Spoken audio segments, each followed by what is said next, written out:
sont abattus au croisement de 2 chemins. D'autre part, l'enfant une fois né, 3 jours ne s'était pas écoulé, que déjà la nuit, lui liant les talons, avait été jeté sur un mauvais visage. Là aussi, Apollon ne put ni faire que le fils tua son père, ni que Laios, comme il le redoutait, mêlé par la main de son fils. C'était bien pourtant le destin que des voix prophétiques nous avaient signifié. Et de ces voix-là, n'en tient donc aucun compte. Les choses dont un Dieu poursuit l'achèvement, il saura bien les révéler lui-même. Comme à t'entendre, je sens soudain mon âme qui s'égare, ma raison qui chancelle. Quelle inquiétude te fait soudainement regarder en arrière? Tu as bien dit ceci. Laios aurait été tué au croisement de 2 chemins. On a dit un mot, on nous dit un Dieu. Et dans quel pays se place l'endroit où Laios aurait subi ce sort? Le pays est la Phocide, le carrefour où se joignent les 2 chemins qui viennent de Delphes et de Dolia. Et combien de temps se serait-il passé depuis l'événement? C'est un peu avant le jour où ton pouvoir fut reconnu sur Thèbes, que la nouvelle fut apportée ici. Que songes-tu donc, Zeus, à faire de moi? Quel est le fils qui te tient? Attends, encore un peu. Et Laios, quelle était son allure? Quel âge portait-il?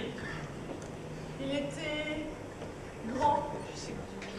Les cheveux sur son front commençaient à blanchir. Son aspect n'était pas très éloigné du tien. Malheureux. Je crains d'avoir, sans en douter, lancé contre moi tout à l'heure d'étranges malédictions. Que dis-tu, Seigneur?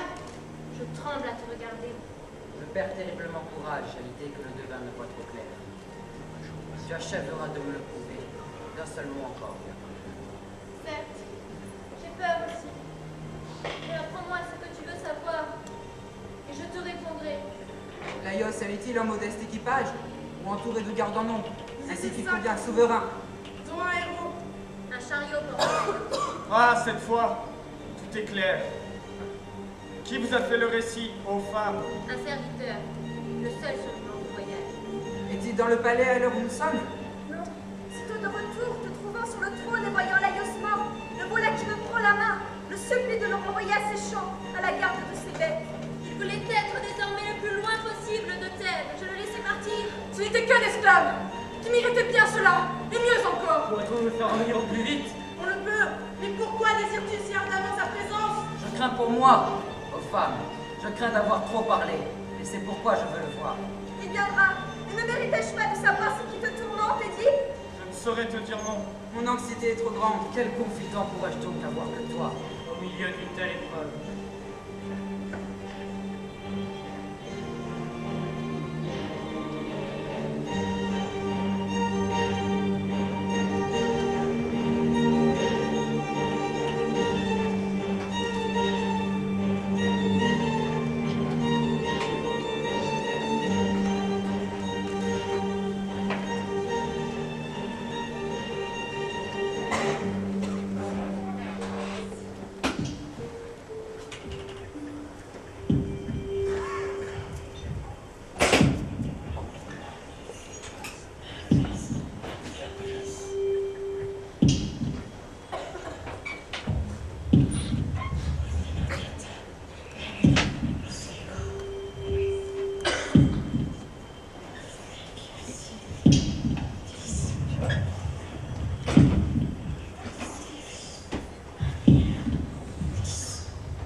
の恐ろしや目にもたえぬ苦難の姿、我が目はかつてこれほどまでにもたらしい獲物を知らぬ果てなしやどんな狂気があなたを襲ったのか、どんな悪意の大門がめくるめく彼方の高みより飛びかかり、幸薄きあなたの定めを災難なのか。ああ、哀れ。尋ねたい、知りたいことは数々あっても、姿を特に見たいと心はねかえど、目は世にせん、正気に耐えぬ。君の与える義にそれほどの恐れほどなき。